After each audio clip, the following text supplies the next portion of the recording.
Hello and welcome to my channel. I'm Mandy Grace. I have no idea why I'm talking like this, but here we are. Maybe it doesn't sound weird to you because A, it doesn't sound weird, or B, this is the first time you've met me, but it sounded weird to me as it came out of my mouth, so I'm commenting on it. Anyway, welcome to vlog 6, I believe, of the Rewrites Adventure as I try to rewrite 8 books in a single year. We've got one down, kind of, and we're moving on to book 2. This is the first vlog of book 2. Get excited, folks.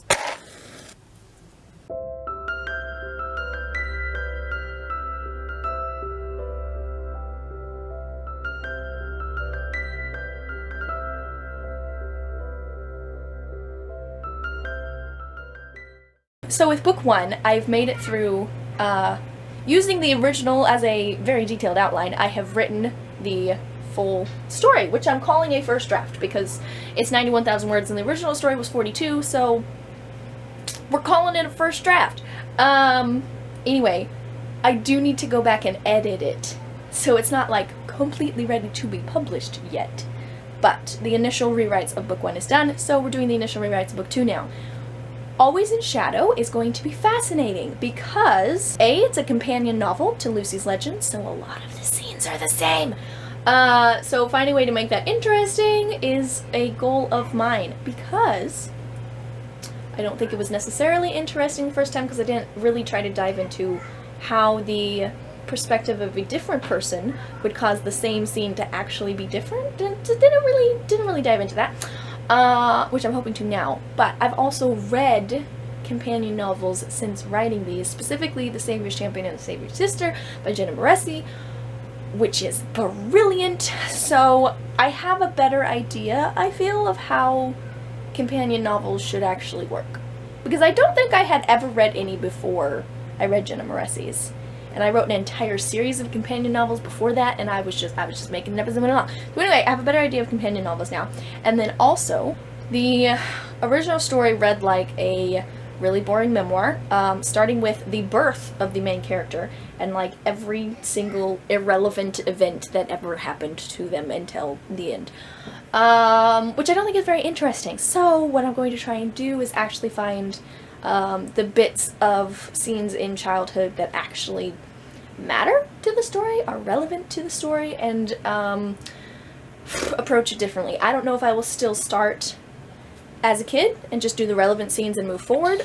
It's been interesting reading on writing by Stephen King because his craft book is literally a memoir of his life, and it starts out with just random snippets of things that happened to him in his childhood that formed his character, but it is building on each other, and it's interesting. The on-writing craft book is making me consider different ways to write a novel. But anyway, essentially what I would like to do to start with is do some brainstorming and outlining to see if I can get a grasp on how I want to tell this story.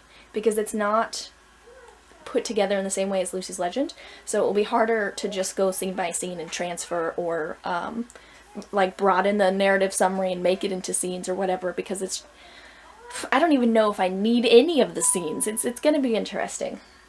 So what I want to do is focus on the Enneagram, which will give me a full character profile. Apparently much is a 9, which is me, which was fascinating to discover.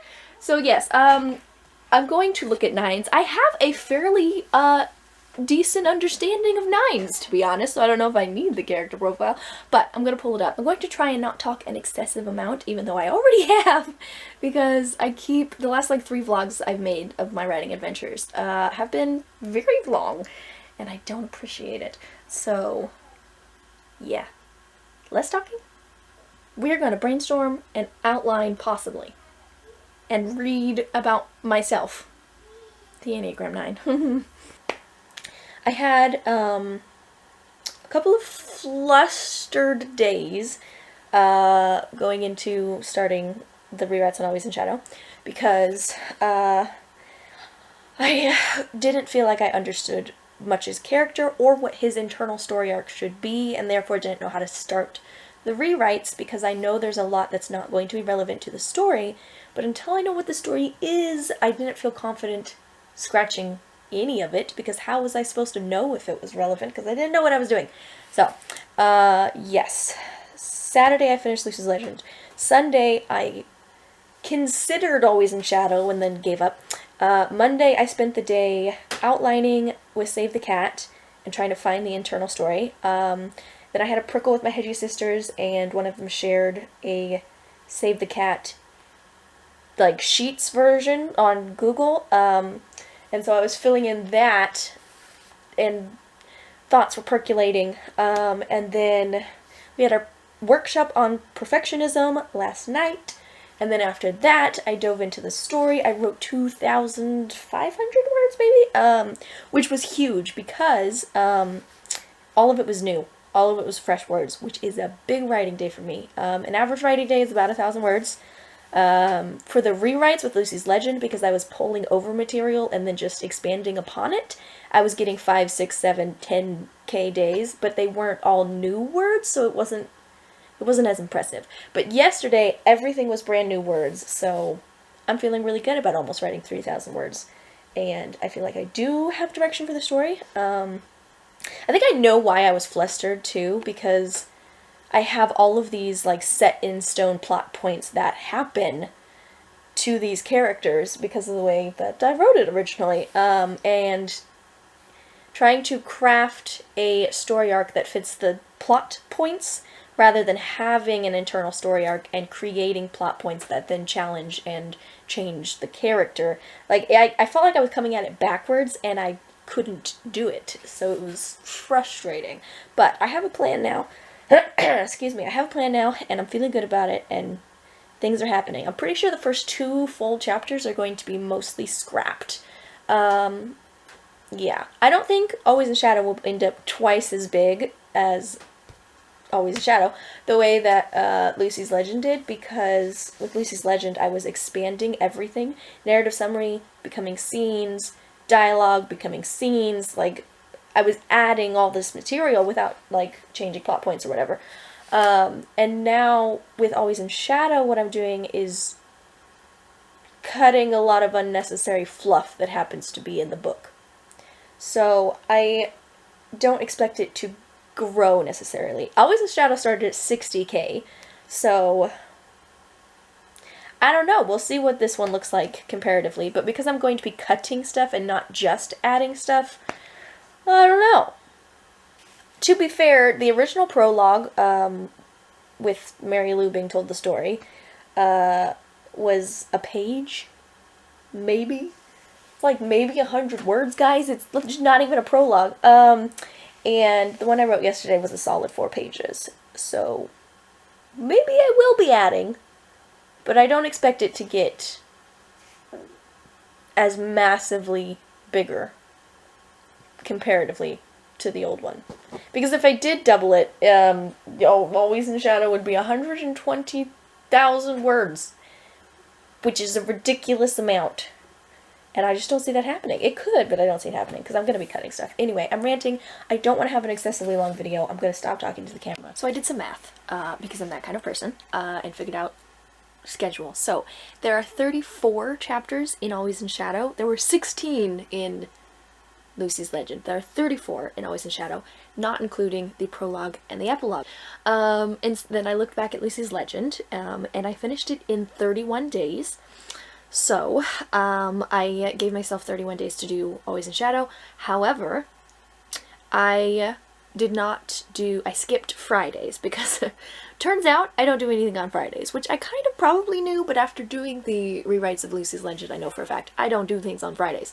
So, skipping every Friday. And then I gave myself, I don't remember, 4 or 5, like, grace period days that if I just don't write or if I get busy or, like, maybe on the weekends I sleep instead, whatever. Anyway, yeah, all of that is to say, if I write one chapter each day that I sit down to write, just the one, I should be done with Always in Shadow rewrites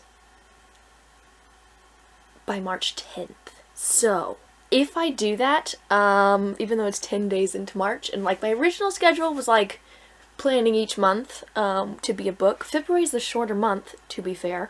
And also I started all of this adventure on the 5th of this year rather than the 1st of January. So, because of both of those things, the shorter February month and the fact that I started all of this on the 5th and therefore ended the first book on the 5th, Yeah, I feel March 10th is still in line with the original idea. I've already talked a whole lot in this vlog and only written 2,500 words, so I imagine this vlog is just going to be a lot of me chatting. It's turned into the mid-month chit-chat, you know? It's almost the middle of the month. We just chat. I don't know if I've mentioned this yet. I've been talking to the camera a lot this vlog, but I do feel like now that I've gotten over the frustration of what am I doing with much, and I figured out what I'm doing with much, I do absolutely feel like this is the story that I was originally trying to tell. I just maybe didn't know how to tell it back then, because I called my book Always in Shadow. It's not going to be called that now, but I called it Always in Shadow because much was always in Robin's shadow, often by choice, because he wouldn't speak up or give his opinion, because he was avoiding conflict, and also because he doesn't necessarily believe that his opinions have value. And when I created the cover, I created it with these little, like, spring buds of flowers that are breaking through a bank of snow, because that's that's what I was trying to tell, was Much's story of, like, coming into his own, basically. I feel like everything just came together when I realized what I was doing with Much, and then I thought back on it and was like, this is always what I meant to do with Much. Added 1361 words to the story in that hour. I might get on and write again later today. There's a Brickle this afternoon, and then there's one tonight. I might go to the other two Brickles today, or at least catch one or the other of them, because I haven't finished chapter 1, and I need to finish chapter 1, because yesterday I wrote nothing, which is a problem. I mean, I gave myself, what was it, like 4 or 5 days of doing nothing, on top of the doing nothing every Friday. I just planned not to work on Fridays. Anyway, yeah, I need to do a chapter on the days that I sit down and write in order to, you know, stay on schedule and whatnot. So yes, I hope to write some more today. What I did today was a brand new scene, highlighting the fact that Much is feeling the difference in the way that the Earl treats him, the servant, versus treats Robin, his son, because Much is an orphan, and all he remembers of his young life is living at Locksley Manor. He doesn't remember his first few years in his own home.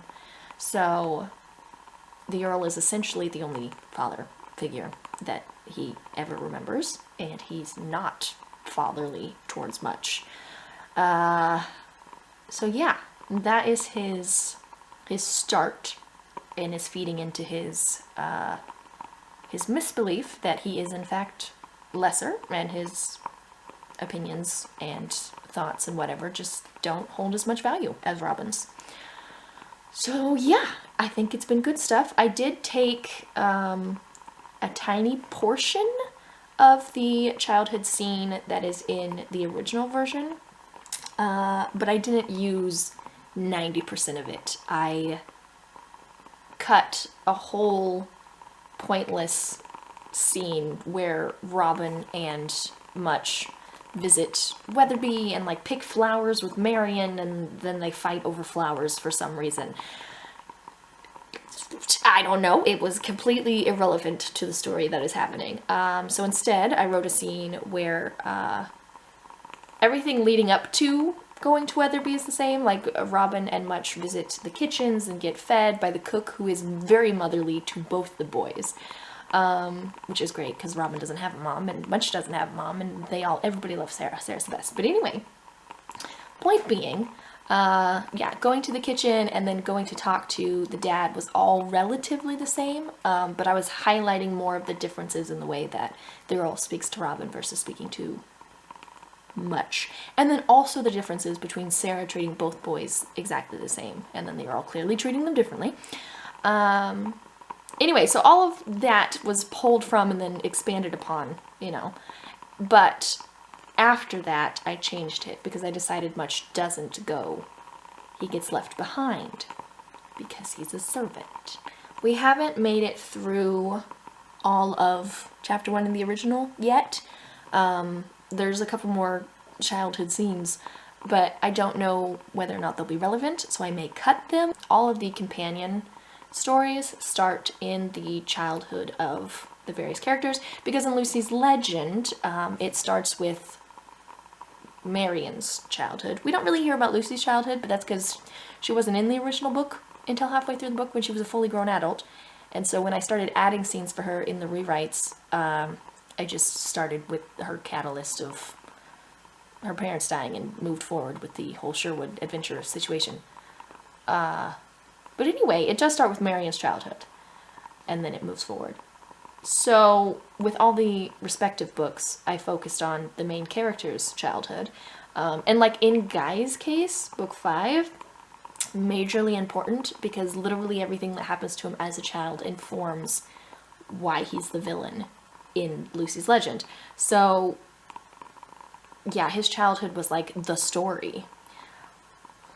All of that I've been writing, it definitely informs Much's character, right? It nature. He's a 9. He's treated less than. Here we are in our little Much spot. Like, it all informs his character. But I don't know how much of it is necessary, I guess. And then also, there's less of it. It's like, in Guy's case, there's a whole, like, intrigue with his mom and murder and things happen in his childhood that are big, so there's a lot of words there. And with this, like, I don't know if I need 80 more scenes from Much's childhood, and we have what, like 3 pages here? So in that case, I'm trying to decide if the 3 pages is not enough, we need more to make it a like compelling section of the story, or if we just don't need the childhood at all. I'm debating. Or the flashbacks. I like the idea of flashbacks. Should I tell it that I'm writing a story set in England, where they would, in fact, be speaking British English? I will fix this odd little traveled to 1L. I don't know why it has 2 L's. It's probably just a typo from 2017. Gosh, that wasn't even that long ago. My last edit was on May 28th, 2017. Is that when I wrote this book? No. No. What? Hold that thought. I need to know when it was published. No, copyright is 2015. Oh. The original version was 2015. There is a second version, 2018. Why are there 2 editions of this? Since when? I don't remember doing a second edition of this. I wouldn't have rewritten anything because it's all exactly what it was. I wonder, it doesn't have like a foreword or a preface or anything to explain. I wonder what I changed. I know I have a second edition of Dusty because the first Dusty was double spaced. Oh, that's probably what this one is too. Anyway, so yeah, Dusty was originally a fairly thick book because there were giant gaps. And then when I formatted it correctly, it became a much thinner book. And I must have done that for Always in Shadow as well. I remember doing it for Dusty. I don't particularly remember that I did it for Always in Shadow, but I must have. Everything fell down. See, this is my skinny Dusty. The other Dusty was like this big, because everything was double spaced. Let's see. Copyright. Yep, 2018. There it is. That's when I did. That's when I did second editions, apparently. That does make me feel a little bit better. Because this document saying 2017 was freaking me out. Because I was fairly convinced, and am correct, that Dusty was the first one that I wrote in Manhattan. And it is. So there you go. I am at... Oh, wrong document. I was like, 60,000 words. What are you talking about? No. I am at 6,384 words, which means that, I can't enunciate words right now, which means that I am, something like 4,000, almost 4,000 words for today. I have started moving over some bits of dialogue the way I was doing with Lucy's Legend, but not a lot. I would still say that 80% of the current Always in Shadow is new words. But yeah, it's been going really well today. I probably don't need to get on the 10 o'clock prickle, but I might anyway. I'm in chapter 2 right now, so I finished chapter 1. But like, if I get multiple chapters done in a day, that I'm not gonna complain about it. I am working through chapter 2 in the story that I'm working on right now. I finally figured out how I was going to arrange chapter 1, because it started like with a lot of the childhood backstory, relevant details, but like boring. To start off the novel and be like, when I was a child. So I rearranged things this afternoon, and I like what I've done, because I actually started it at Much's Catalyst, which is when his friend and technically master, because he's a servant, but is like, we're gonna go off and fight in these crusades because that's what I want to do, and you're my servant, so you don't have a choice. Let's go do this thing. And so I started it like there with his catalyst, and then in a couple of places in the scene we like transitioned into the flashbacks. It made for a kind of long first chapter, and I might go back and play with it once I finish the whole thing, but I much prefer it to the like all these random childhood scenes and then getting into the story. So yeah, so I think I'm just gonna move on into like the present day. We're going on this crusade now and fighting wars that we don't want to fight, and it's gonna be great. We just added 2,000-ish words to the story today.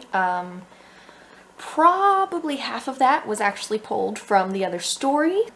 We have made it to the city of Dover, and the crusades are about to begin, and like things are about to kick off, so it's getting exciting. Much has a new sort of like tick that he does that wasn't in the original book, because he doesn't speak his mind. I've added this thing where like whenever he has an opinion, then he's like, oh, no one will want to hear from me. I'm just a servant. Nobody cares. He bites his cheek to just like remind himself not to open his mouth and talk, which is really like random, but I feel like it's adding to the story, because the first couple of times I described it as he bit his cheek, you know, to remind himself not to talk. And then as we've gone along in the story, I've dropped the to remind himself part, and just Robin will say something and Much will bite his cheek. And I feel like that's all the reader needs to be like, Much has an opinion and he's not sharing it. Side note, shameless plugging here. My writing group is amazing. I absolutely adore them. I have a link to the like Join Quill and Cup website page in the description below, so feel free to go click on that if you would like to join our group. I feel like Hedgie Mama Anya will probably, you know, suss you out a bit before letting you in the group, because she's, you know, protective of our sacred space, which is good. But yeah, there's a link in the description if you are interested, and you should be, because it's like the greatest. I'm not sure where I'm gonna end this vlog. It's Thursday right now. My initial plan was to end on Saturday, because then it would be like Sunday to Saturday, a week of vlogging and yada yada. But I have been chatting a lot, and I haven't edited the clips together yet, but I imagine it's going to be long. So I might hop on again tomorrow to say, hey, I wrote some more words, or I might not, I don't know. I'll probably edit it together today and see how long it is, and then decide if this is the end of the vlog or not. If this is the end of the vlog, thanks for watching this far along. Give the video a like, because I am so entertaining. I am experimenting with how to give call to actions, you know, like the video, subscribe, ring the notification bell. I, for the longest time, would not even say any of the things ever. And then I got to the point where I would start saying them at the end of videos, and now I'm experimenting with like just popping it in randomly. I'm still not very confident. It feels narcissistic as soon as it comes out of my mouth, and then I feel odd and awkward, and then I say it weird, you know, because I'm feeling weird, and then it's just weird. So anyway, I'm experimenting with that. Tell me how I'm doing. We are currently 8,394 words into the story.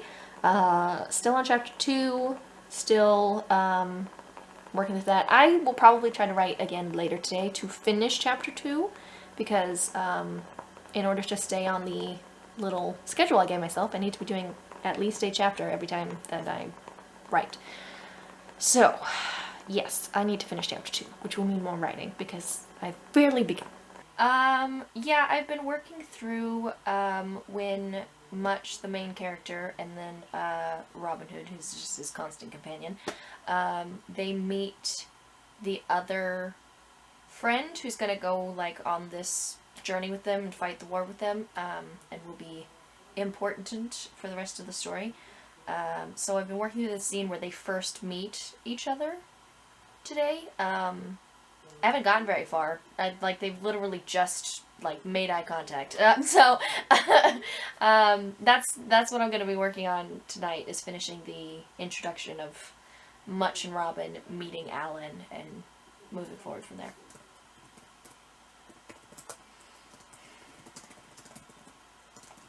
Okay, so it's Friday, and I never do anything on Fridays, but, I am gonna hop on a prickle. And I believe it will be the end of this vlog, because I edited the clips yesterday, and it was over 30 minutes, and I'm about to add some more, but some of it, as I was editing, was like, this can be cut if it gets too long, and clearly it did, so I'm gonna go back through and see how small I can make it. But tonight will be the end, and tomorrow will be the start of vlog 7. I don't know what happened, you guys, but I looked over, and it appears that Return to Grace and her twin sister Return to Grace are no longer on speaking terms. I don't know why. I got tea, I got a candle burning, I have a bag of cookies because it's Friday. We are about to hit 10,000 words on the new document. I've started researching the Third Crusade and the route that King Richard went on. I did an insane amount of research over the years that I wrote the original series, but some of those books I wrote almost 10 years ago and I don't really remember. So, researching so that as I rewrite, I'm not relying just on what I mentioned of the Crusade in the original story, but also, like, actually on what we know and or suspect happened. We are on our way. We boarded a ship. We're gonna sail over to France and then on towards the Holy Land. It's all gonna be very exciting stuff. It's great. So yeah, all of the excitement's about to happen. However, I'm gonna have to rearrange some things because I want the path that my characters take to get, you know, to the Holy Land and, like, the various battles, whatever, to follow the historical, like, Third Crusade. And for the most part in the original version it does, except at the very beginning. So at the very beginning I had my characters, like, march across France rather than sailing, but most Englishmen sailed down to France to meet up with the king, and it was a whole thing because the fleet took so long to get there that the king was just like, y'all are taking too long, and went off on his own. So, yeah, I am going to have to, like, play with the scenes of them marching and getting there and try and figure out, how to transfer the like, bonding of the guys who are on this journey together and, like, becoming, you know, brothers, essentially, because they're bonding. Anyway, I'm gonna have to, like, take the bonding aspect of the scenes, but transfer it from land to a boat.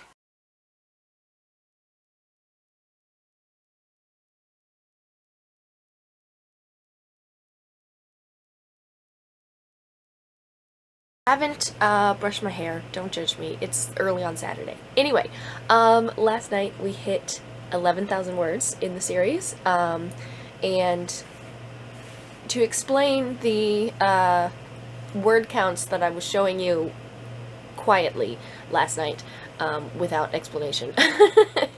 I'm on chapter 6. We're on the Crusades. We're going to Sicily. Specifically, we're going to rescue Princess Joan. It's a whole thing.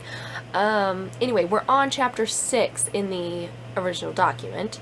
And what was it, like 9,000 words-ish? And then we have on that plot point in the new story, 11,000 words in, but also only on chapter 3. So my chapters have gotten bigger because I have half as many chapters on the same plot point, but more words. I thought that was interesting, so I felt like sharing it. That is, however, the absolute end of this vlog. So thanks for watching. See you in the next one.